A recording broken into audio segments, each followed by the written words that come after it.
I've seen the comments. I've seen the overwhelming amount of messages you guys have sent me in my email. And by popular demand, I've come to the conclusion that I'm going to be a little bit more transparent with you all. So, with that being said, I'm going to be sharing my social security number with you today. 616-27. There comes a time in every human's life when you find that someone that you're willing to share your toothbrush with, or pick the lice out of each other's hair. And my favorite, taking a poop while your significant other actively takes a shower. But one of the best, most memorable highlights as a couple is usually the wedding day, where both families pay tickets to see two people morph into a single being. Now, isn't that just amazing? I am going to say yes to that question because it is the politically correct answer. And no, I am not saying this because I am at gunpoint off screen.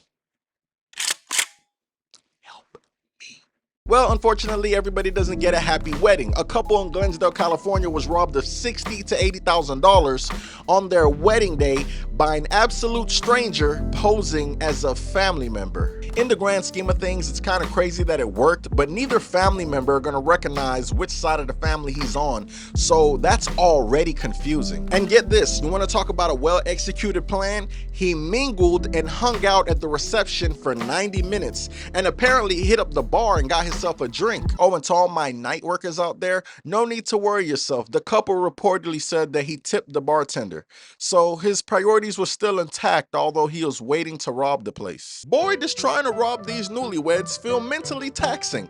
I ought to take the load off while I wait for the proper time to execute my theft. Talk about being hidden in plain sight. That's a different level of planning. I can only imagine.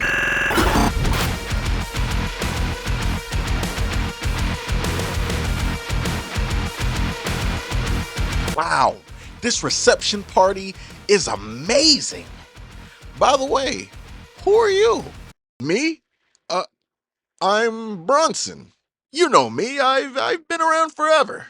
You're just drunk. Oh, wait a minute. I know exactly who you are. Why, you're the guy that taught me how to fish. If it wasn't for you, they wouldn't call me Fisherman Jerson. Look at me now, brother. I hook 'em and reel 'em, just like I do my women. I'm really glad to hear that.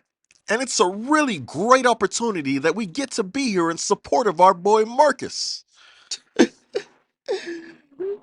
Dude, who the fuck is Marcus? Now, when the opportunity presented itself, our main character dashed over to a gift box containing $60,000 to $80,000 in it to create his great escape. Very similar to how quickly I move whenever I find out that Steam is having any kind of fucking sale on Bandai games. I'm sorry, I just can't bring myself to spend $70 on an anime fighting game. This bullshit was a glorified DLC. Like, what am I even paying for? Anyways, in hindsight, leaving out a gift box with that much money in it, probably not the best idea, but to be fair, this was a family event, and in a perfect world where you don't have any thieves at your party, you would also assume family to be trustworthy with that kind of money laying around, right? Well, I'm here to break that entire reality. Excluding a unique situation where there's a thief at your party, family would have done 10 times worse. They would have stole money, drinks, party gifts, bartender tips, and along with it, all your hopes and dreams in the process. Cause why not? After stealing the gift box, the robber pulled an Indiana Jones. He jumped over a huge ditch, got past a rolling boulder, swung his way to victory, meeting his getaway driver in the back alley of the reception. This thing was well orchestrated. Why, if I didn't know any better, I would say that they might have done this before. I wonder what kind of planning goes into executing this kind of heist. All right, Chief, I'm in position, ready with the plan. So here's the plan. I'm gonna shimmy my way over to the dance floor. I'm gonna find one of the ladies at the bar, order them a drink, and then I'm gonna have a dance with them. Wait, is the dancing part necessary? Yes, damn it, the dance is a very vital part of the plan. Now listen up. Before the night is over, I'll get her to tell me that she loves me. Don't worry, when I say it back to her, I won't mean it. Okay. Then, when the coast is clear, I'll ditch that bitch, grab the money box, and I'll run outside to the alley where you'll pick me up and we'll drive off. Sounds good. That's the perfect plan, Chief. Oh, but then back so I can have one more slow dance with the maiden before we completely wrap up the heist. Wait, why would we go back? Are you serious? Yes, I'm serious. The dance is a part of my signature as a thief. Every bandit needs a signature. I will be known as the Romantic Dasher. All right.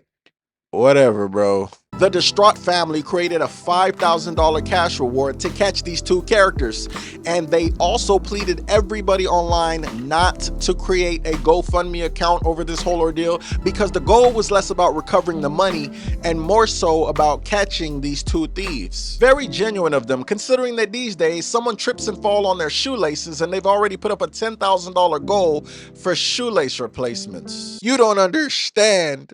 My laces are made by NASA. In short, the two guys responsible for the heist were caught, and our newlyweds just wanted to make sure that everyone out there was aware of the potential dangers of leaving out so much money during your reception night. These dudes got lucky in getting out of there in the first place, but got caught days later anyways because of the overwhelming amount of surveillance that was on them. That's right, people, cameras do exist.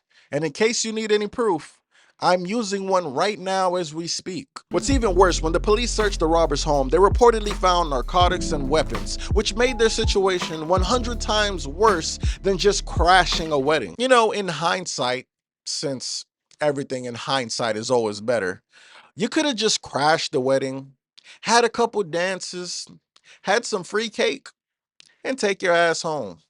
But that wasn't enough, wasn't it? Moral of the story, if your good buddy comes up to you with a plan like crashing a wedding, stealing money at the wedding, abort mission. Oh yeah, and for the two geniuses that actually went through with the plan, I rate your heist 2 burritos out of 10.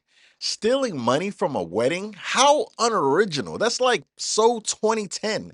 The new guys are stealing candy from children parties. Step your game up. Anyways, I'm gonna go run my laundry machine with me inside of it.